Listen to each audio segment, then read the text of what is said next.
আজকে টেঙ্গুর মাছ নিয়ে আসলাম। টেঙ্গুর মাছ দিয়ে দেখি আজকে কি রান্না করতে পারি। জামাই সব করে কতগুলা শাক নিয়ে আসছে, 2জন মানুষ খাবো, তারপরও আবার এত শাক বললে আবার রাগ করে। তাই আজকে ভাবতেছি শাক রান্না করি, আর কি করি দেখি। শুরু করে দিলাম আয়োজন সব কিছু। এই তো শাকটা আমার হয়ে গেছে।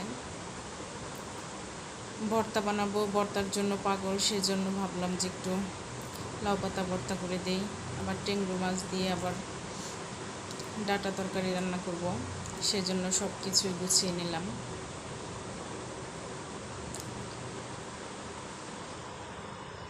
দেশি ডাটা দিয়ে ট্যাংরা মাছ দিয়ে ভালোই লাগে খেতে, ঝোল রান্না করলে, সেজন্য। তো মাছটাও আমি দিয়ে দিলাম। তরকারিটা প্রায় হয়ে আসছে। এখন ভর্তাটা বানাবো। ভাবতেছি যে কয়েকটা ভাত খেয়ে নেই। পাটা মুইসা ভাত খাইলে নাকি আমাদের দেশে বলে যে মেয়ে হয়। দেখি আমার কয়টা মেয়ে হয়, সেজন্য পাটা মুইসা ভাত খাইতেছি। দোয়া করবেন আমার জন্য একটা মেয়ে দেয় আল্লাহ।